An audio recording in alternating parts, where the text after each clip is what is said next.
Next one is the round robin time. We arrange all the processes in the FCFS manner and assign a time value to each process, right? So there are three processes P1, P2, P3, and we say that time quantum value is 2 and their arrival time is P1, then P2 and then P3. So we arrange these processes in FCFS manner P1, P2, P3 and each process will be executed for 2 units of the time. That is your time quantum, right? So first P1 will be executed for 2 seconds, then P2 will be executed for 2 units, then P3 will be executed for 2 units, and then P1 again will be executed. So after the expiry of time quantum of a process, it is preempted and added to the end of the ready queue.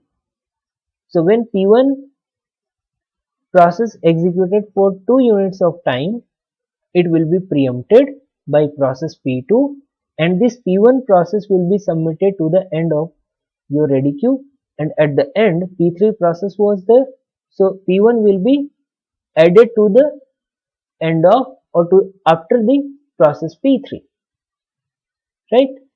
Is it okay?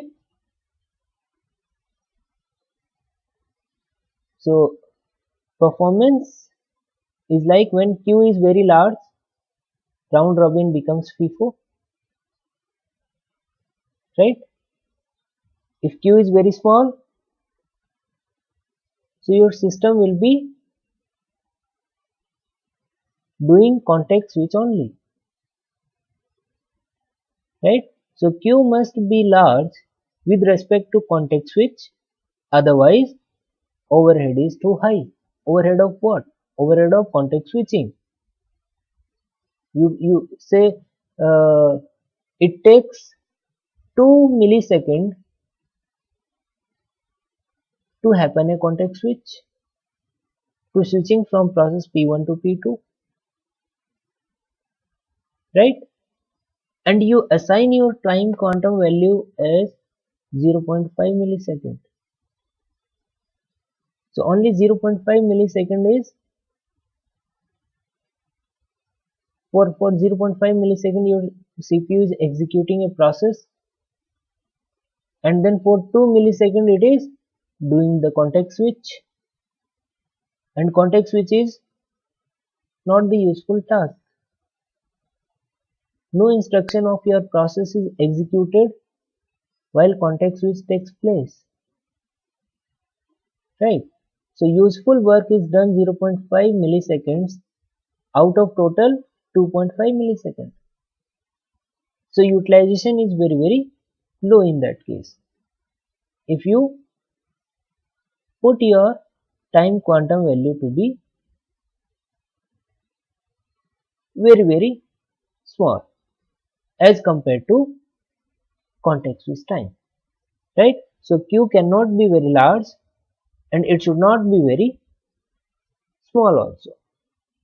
So there has to be a trade-off between this queue and the time context time, right? So let's have an example for this. These are the 4 processes and their bus time are given. So processes arrive in the order P1, P2, P3, P4 at time almost 0, considering round robin scheduling algorithm with the time quantum equal to 20. So time quantum is given as 20. Draw the Gantt chart for the system and calculate average waiting time, average turnaround time and average response time.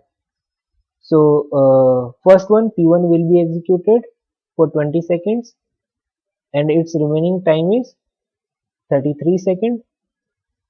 Then P2 will be executed for 17 seconds. Now its allocated time quantum is 20, but P2 is finished before its allocated time quantum. So once P2 is completed, immediately P3 will start its execution.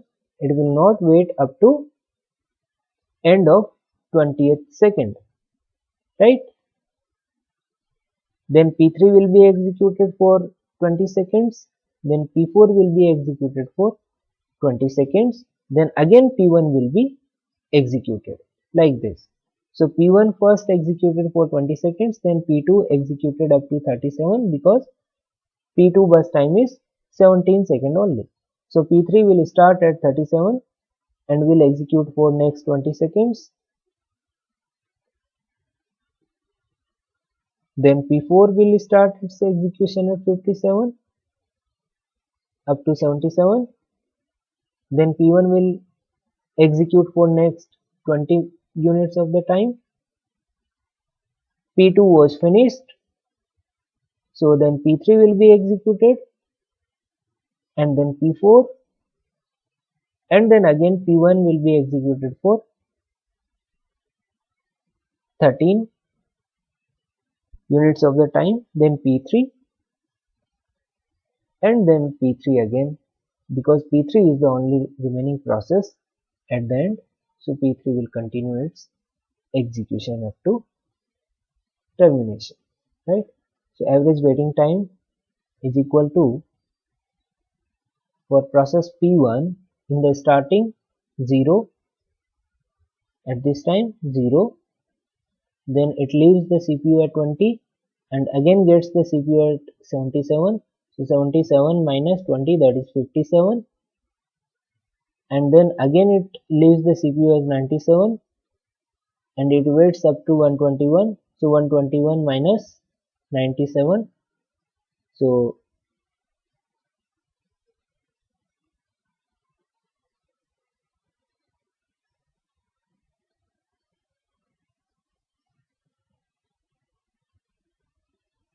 this is not 124, it should be 24 only, right? 121 minus 97, that is 24.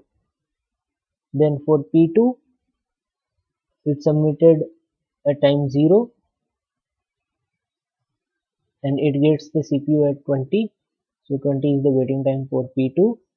For P3 in the starting 37, then 97 minus 57, that is 40, and then 134 minus 117, that is 17, plus for P4 in the starting 57 and then 117 minus 77, that is 40, divided by 4 equal to 98. Average turnaround time for P1 is submitted 0 and it completes at 134. So 134 is the turnaround time of P1. Then P2 was submitted at 0 and it completes its execution at 37.